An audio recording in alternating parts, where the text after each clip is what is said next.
ओ God, amazing result. उम्मीद नहीं थी ऐसा होगा। खैर, जो होना था हो गया यूपीएससी में। हम और आप क्या ही कर सकते हैं सिवाय कोशिश के। आपने हमने जितना करना था उतना हमने किया, आपने किया, सभी ने किया। कोई मजाक मजाक में यूपीएससी नहीं करता साहब। इसमें इमोशंस होता है, इसमें फीलिंग्स होता है, अपना ही बहुमूल्य समय होता है जो एक इंसान एक अरसे तक इसमें खपाता है।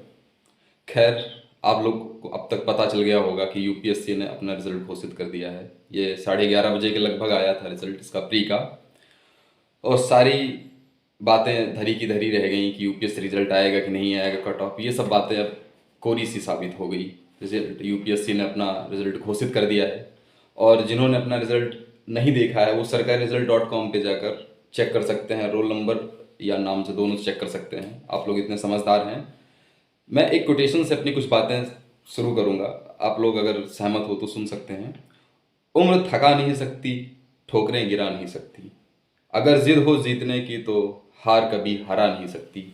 ये मेरे उन दोस्तों के लिए है जिन्होंने यूपीएससी दिया और किसी कारणवश दुर्भाग्यवश, और दुर्भाग्य कहें इसे या पेपर का ऐसा स्वरूप ही ऐसा आ गया, हम लोग इमेजिन नहीं कर सकते कि यूपीएससी ऐसा भी कर सकती है हिंदी मीडियम के साथ। एक तरीके से क्या ही कर सकते हैं, वो संवैधानिक संस्था है, उसको भी अपने अधिकार हैं।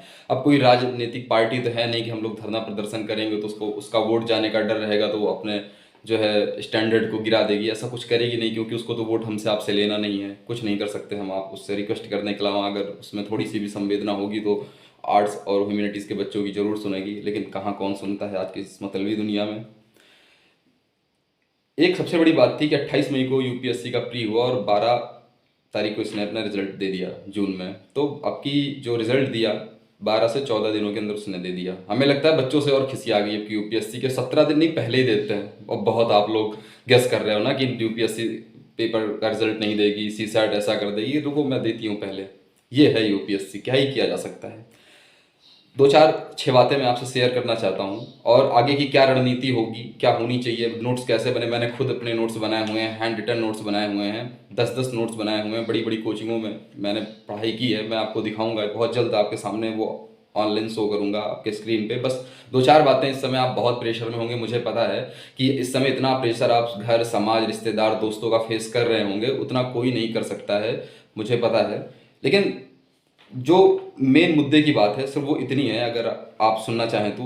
सबसे बड़ी बात क्या है कि सीसैट को हल्के में बिल्कुल नहीं लिया जा सकता। कोचिंगों की बातों में आप बिल्कुल मत आइए कि आखिरी के 1 महीने में 2 महीने तैयार है। ये गलत फहमी, अगर जितनी जल्दी आप निकाल देंगे उतनी जल्दी आपके जीवन के लिए और आपके भविष्य के लिए उतना ही सही होगा।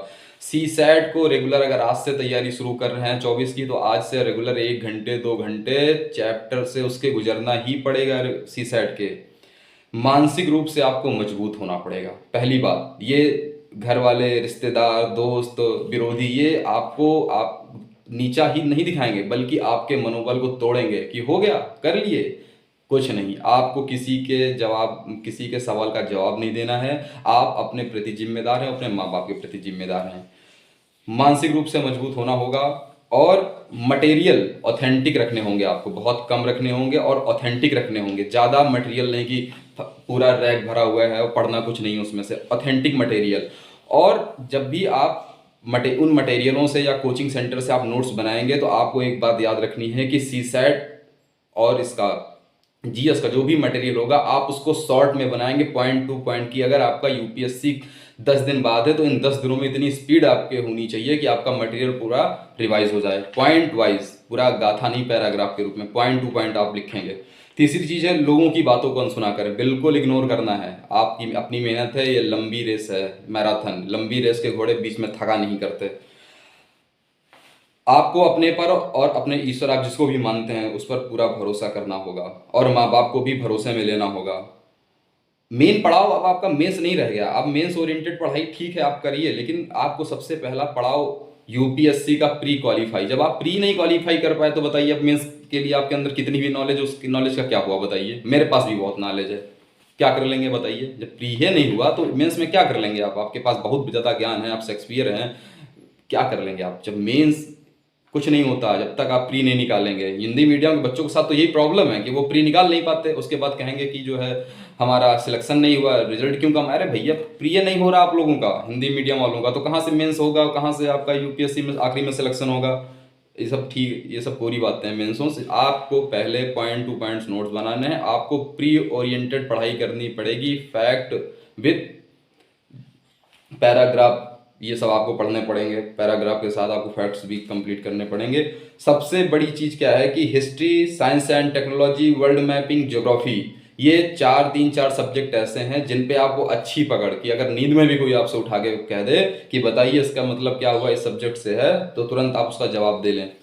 History, science and technology, world mapping, geography, ये चार सब्जेक्ट बहुत वेटेज रखते हैं। मैंने भी इसको देखा है और मैं भी इस पर काफ़ी ध्यान देता हूँ। और ये जो करंट अफेयर का हुआ है ना, ये दिमाग से निकाल दीजिए, ये यूपीएससी है, ठीक है ना, ये ज़्यादा आप उस आपके माइंड को वो अच्छे तरीके से पढ़ती है, यूपीएससी है वो। करंट अफेयर अभी आपको बिल्कुल देखने की जरूरत नहीं है, लास्ट के 3-4 महीने पहले से आप जो है विजन आईएएस का, ये सब 6-6 महीने का आता है, उसको देख लीजिए, 2-3 बार पढ़ लीजिएगा। अभी से इतनी मेहनत करने की कोई ज़रूरत नहीं है, बस कोई एक दो चैनल जो भी हैं आपके, उसको देखते रहिए कि हाँ आपके दिमाग में कुछ बनता रहे, अब वर्तमान दुनिया से कनेक्ट रहें। बस आपको मैपिंग पे बहुत अच्छी पकड़ करनी पड़ेगी, वर्ल्ड मैपिंग पे 100% एक एक स्थानों को जो न्यूज़ में है उनको नोटिफाई करना होगा, गोला करना होगा, उसको देखना होगा, अगल बगल की बाउंड्रीज, वहाँ की नदियाँ कौन सी हैं, अगल बगल से देश कौन से हैं साझा करते हैं, ये सब आपको देखना पड़ेगा। अभी से बिल्कुल आप करंट अफेयर के चक्कर मत पड़िए, अभी बेसिक कंप्लीट करिए, basic point wise basic NCERT पढ़िए, आप हर सब्जेक्ट की एनसीईआरटी पढ़िए। अभी आपके पास 1 साल का पूरा समय है, बहुत अच्छे से आप मेहनत करिए, कोई बात नहीं है। हारता वही है जो लड़ता है, जो लड़ा ही नहीं वो कैसे हारेगा आप बताइए। जो घर में बैठा है, अब जो लड़ा ही नहीं उसको उसको क्या आप कहेंगे कि आप हार गए? अरे भैया वो तो पहले से ही हारा है, मानसिक रूप से और वैसे भी हारा है।